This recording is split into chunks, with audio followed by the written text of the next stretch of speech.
Assalamualaikum warahmatullahi wabarakatuh. Perkenalkan, nama saya Siti Rahma SPD, peserta PPG Daljak tahun 2022 Universitas Negeri Gorontalo, kelas 10 PGSD. Di sini saya akan mewawancarai Ibu Mary sebagai guru kelas 2. Di sini saya ingin mengidentifikasi masalah tentang pedagogi, Bu. Saya ingin bertanya, Bu, kenapa siswa memiliki semangat yang rendah dalam belajar? Jadi sebagai guru kelas saya bisa melihat faktor-faktor yang menyebabkan bahwa siswa itu semangat belajarnya kurang atau rendah itu ada beberapa faktor. Yang pertama itu bisa dari segi gurunya, yaitu guru kurang kreatif dalam menerapkan model atau strategi pembelajaran yang akan digunakan dalam kelas, sehingga siswa dalam kelas itu merasa pembelajaran monoton atau karena guru tersebut masih menggunakan metode yang konvensional. Kemudian juga guru tidak menerapkan kegiatan ice breaking dalam di sela-sela pembelajarannya. Kira-kira apa penyebab yang utama mengapa siswa tersebut memiliki semangat belajar yang rendah? Yang pertama tadi tuh bisa jadi siswanya tersebut kurang dimotivasi juga oleh gurunya. Kadang kan guru langsung masuk ke materinya sehingga siswa belum termotivasi dulu di awal ada pembelajaran. Misalnya di kegiatan persepsi bisa guru memotivasi siswa biar siswanya itu tambah lebih semangat untuk memulai pembelajaran. Terima kasih Bu Mary. Yang kedua Bu Mary tentang kesulitan belajar, Bu. Di sini kenapa siswa masih mengeja dalam membaca dan apa penyebabnya siswa tersebut payah membaca? Jadi ada beberapa hal yang bisa dilihat mengapa siswa masih mengeja dalam membaca. Yang pertama itu siswa belum mengenal bentuk huruf. Misalnya ada bentuk huruf yang sama antara B dan D, suku katanya juga siswa sulit merangkai suku kata menjadi kata. Kemudian juga membedakan huruf yang bunyinya sama seperti F dengan V gitu. Seperti itu. Jadi itu Ibu Mary ya. Assalamualaikum warahmatullahi wabarakatuh, Ibu. Waalaikumsalam warahmatullahi wabarakatuh. Selamat pagi Bu Rahma. Selamat pagi, Bu. Perkenalkan, di sini saya bersama dengan Ibu Irma Manirung sebagai pakar pendidikan di Kabupaten Labuhan Batu. Di sini saya ingin menanyakan kepada Ibu Irma pertama tentang pemahaman pemanfaatan model pembelajaran inovatif. Mengapa, Bu, guru-guru khususnya di Kecamatan Panehulu ini belum semuanya menggunakan pembelajaran yang inovatif, Bu? Itu disebabkan karena guru yang ada di Panehulu ini kurang kreatif dalam mengembangkan pembelajaran yang inovatif, sehingga pembelajaran yang terjadi di dalam kelas itu monoton, konvensional.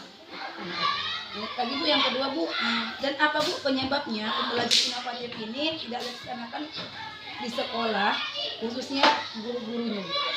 Seperti tadi, kurang kreatif. Yang mengakibatkan apa? Kalau sudah kurang kreatif, tentu guru tersebut tidak menguasai yang namanya teknologi sebagai penunjang bagaimana cara menerapkan pembelajaran yang inovatif.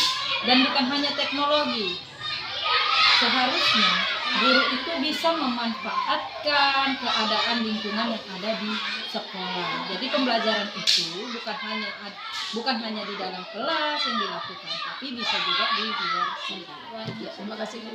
Ini saya ingin bertanya lagi, Bu, tentang pembelajaran HOT, High Order Thinking Skill, Bu, yang sekarang lagi dipelajari oleh kita, Bu. Ya, pertanyaan saya, Bu, mengapa guru belum menerapkan pembelajaran yang HOT ini di sekolah-sekolah, khususnya di Kecamatan Panehulu ini, Bu? Ya, simpel jawabannya.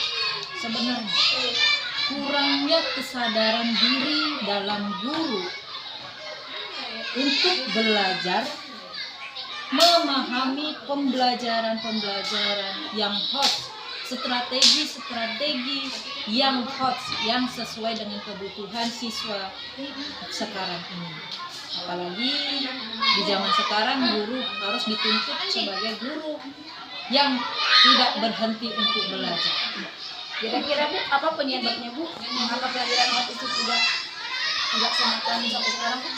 Itu kemungkinan penyebabnya yaitu salah satunya belum adanya kegiatan pelatihan mengenai pembelajaran yang hoax secara langsung. Kebanyakan sekarang kita lihat melalui pelatihan itu dilakukan secara daring sehingga kurang optimal. Ya, terima kasih Ibu atas pemaparannya. Saya sebagai guru merasa senang. Saya ucapkan terima kasih Bu. Sama-sama Bu Rama. Semoga sukses. Assalamualaikum warahmatullahi wabarakatuh. Waalaikumsalam warahmatullahi wabarakatuh. Selamat siang Pak. Siang. Perkenalkan, di sini saya bersama pengawas Kabupaten Labuhan Batu, Bapak Sarip Nurdin MPD. Di sini saya akan menanyakan kepada Bapak, bagaimana apa Pak penyebab kurangnya hubungan komunikasi antara guru dengan orang tua siswa terkait pembelajaran di sekolah binaan Bapak? Menurut penelitian kami dan kami datang ke lapangan-lapangan, ada beberapa hal kenapa hubungan orang tua dengan pihak sekolah, boleh katakan guru, menjadi kurang begitu baik atau boleh katakan renggang. Karena yang pertama itu orang tua itu kurang SDM-nya. Karena tidak semua orang tua itu pendidikannya di atas rata-rata. Bahkan ada dikatakan anak orang tua itu tidak sekolah. Sehingga menganggap pendidikan itu tidak begitu penting. Begitu sudah diserahkan kepada si guru pihak sekolah, maka dianggap orang tua lepaslah tanggung jawab untuk mendidik anak-anaknya. Yang kedua, dari segi kesibukan orang tua. Rata-rata namanya kehidupan itu tidak sama semua ekonominya. Jadi boleh katakan faktor ekonomi pun ada. Yang pertama tadi faktor SDM-nya, yang kedua mungkin faktor daripada ekonominya. Karena orang tua sibuk bekerja di luar kota gitu Pak? Bisa, ada juga yang karena faktor ekonomi tadi, ada yang mencari kehidupan itu di luar kota, tidak di tempat tinggal masing-masing. Ada yang orang tua itu berpisah sama anaknya dititipkan kepada neneknya ataupun kepada keluarga yang lain. Terima kasih Pak atas saran-saran yang diberikan kepada saya. Mudah-mudahan saran ini bisa saya aplikasikan. Terima kasih Pak. Sama-sama.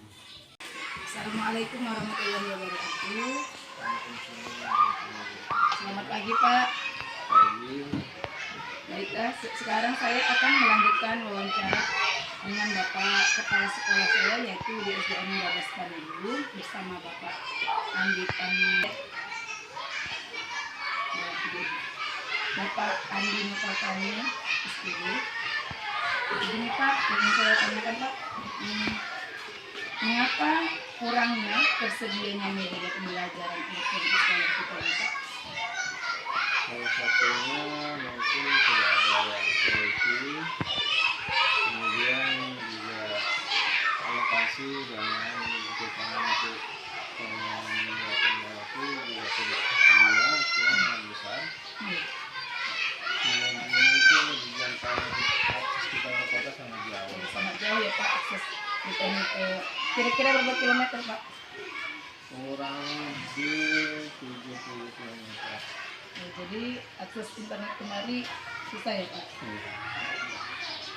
Baik, terima kasih Pak atas sarannya Pak. Ya.